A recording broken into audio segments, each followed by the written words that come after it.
Assalamualaikum warahmatullahi wabarakatuh. Untuk anak-anakku dimanapun kalian berada, harus tetap semangat. Mari kita kembali lagi belajar.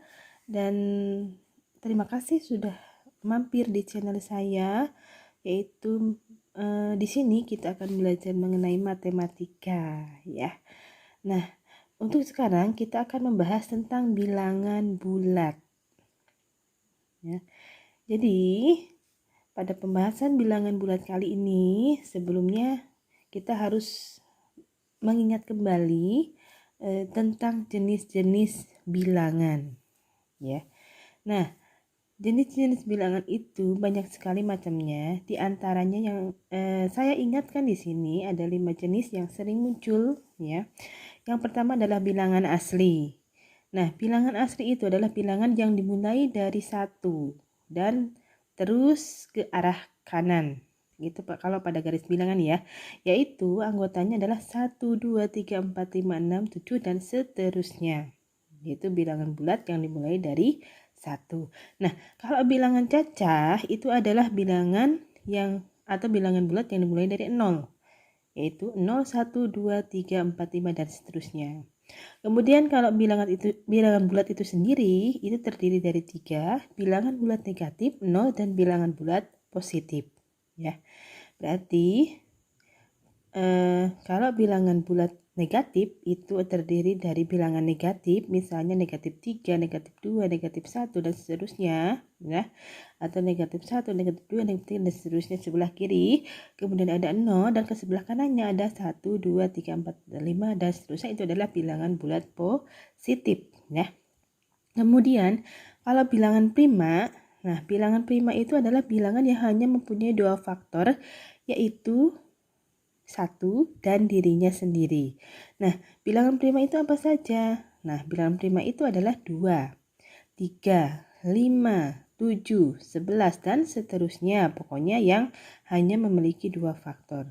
Nah, contohnya apa sih maksudnya memiliki 2 faktor? Itu misalnya 2.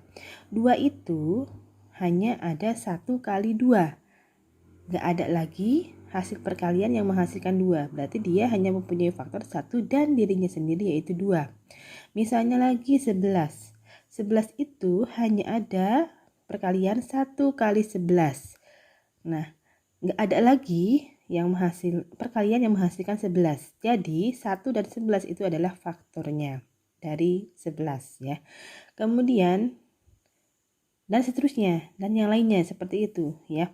Kemudian yang kelima ada bilangan komposit. Nah, bilangan komposit itu adalah bilangan asli selain 1 dan selain bilangan prima ya. Jadi bilangan asli kan dimulai dari 1, selain 1 dan selain bilangan prima.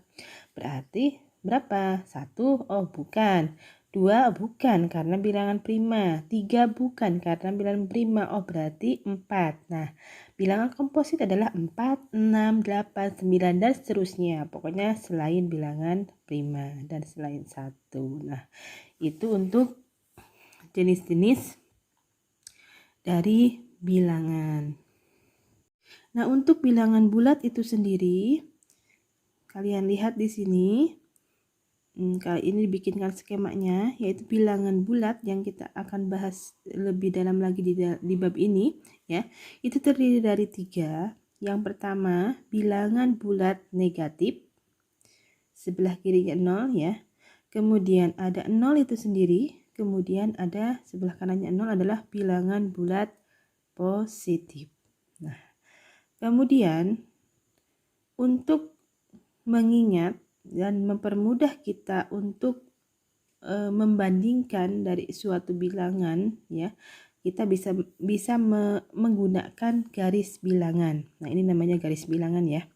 Jadi garis bilangan itu adalah di situ terdiri dari bilangan bulat, yaitu bilangan bulat negatif ya. Kemudian ada 0 itu sendiri dan sebelah kanannya 0 adalah bilangan bulat positif. Nah, jadi untuk garis bilangan ini kita bisa menentukan angka mana yang nilainya lebih besar atau lebih kecil. Jadi semakin posisi bilangan yang berada di sebelah kanan itu nilainya lebih besar daripada posisi bilangan yang ada di sebelah kirinya. Begitu juga sebaliknya, posisi bilangan yang ada di sebelah kiri dari suatu bilangan berarti posisi bilangan tersebut adalah lebih kecil dari posisi bilangan yang ada di sebelah kanannya tersebut, ya. Atau bisa disimpulkan, semakin ke kanan bilangan tersebut nilainya itu adalah semakin besar, dan semakin ke kiri suatu bilangan itu nilainya adalah semakin kecil. Nah, seperti itu untuk mengingatnya. Jadi kita harus mengingat garis bilangan. Seperti yang sudah disimpulkan tadi, nah ini juga bisa kalian tulis sebagai kesimpulan, di mana semakin ke kanan posisi angka tersebut, maka nilai dari suatu bilangan tersebut semakin besar. Begitu juga sebaliknya, semakin ke kiri angka tersebut, maka nilai dari suatu bilangan tersebut semakin kecil. Nah, kemudian ketika kita mau membandingkan dua bilangan, lebih besar, lebih kecil, atau sama dengan, nah, itu harus kita memperhatikan garis bilangan. Atau dalam pikiran kita membayangkan posisinya garis bilangan, ya. Atau angka-angka tersebut di dalam garis bilangan. Contohnya, nah di sini berikan tanda lebih besar, lebih kecil, atau sama dengan. Nomor 1 di sini 2 itu titik-titik negatif 3. Nah, posisi 2 ini ada di sebelah kiri atau di sebelah kanannya negatif 3. Kita ingat garis bilangan 2 dan negatif 3. 2 itu ada di sebelah mana? Nah, kita lihat garis bilangan 2 ini ada di ini 2, kemudian ini adalah negatif 3. Nah, posisi 2 ini berada di sebelah kanannya, ya. Sebelah kanannya dari negatif 3.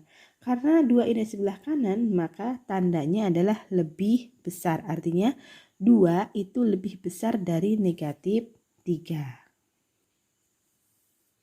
Nah, kemudian nomor 2, negatif 4 itu titik-titiknya 4. Nah, kita ingat bahwa negatif 4, kita bayangkan garis bilangan bahwa negatif 4 itu posisinya ada di sebelah kirinya positif 4.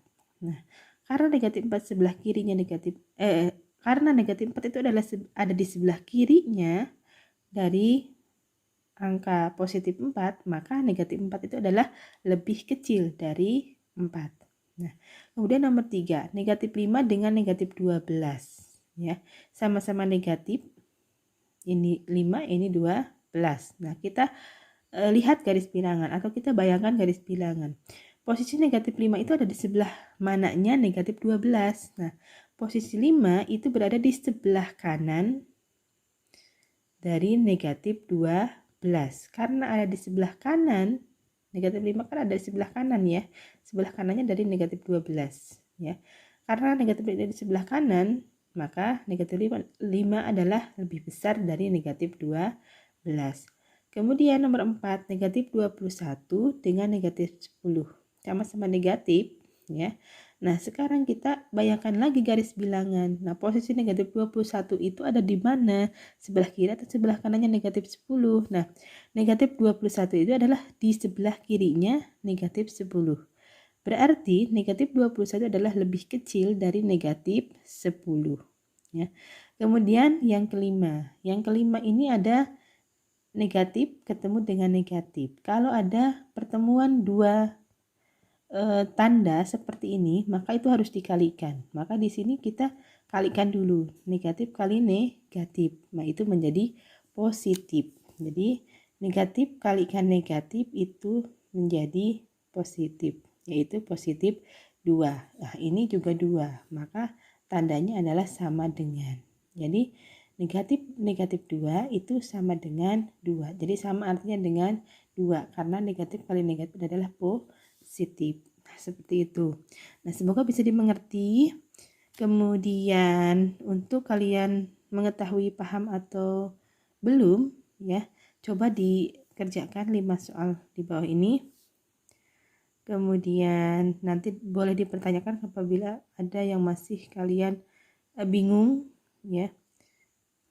Silahkan ditanyakan, boleh tinggalkan komentar di kolom komentar ya. Sekian dulu, terima kasih sudah menyimak di channel YouTube saya. Jangan lupa kalian like, kalian share ke teman-teman kalian atau siapa saja.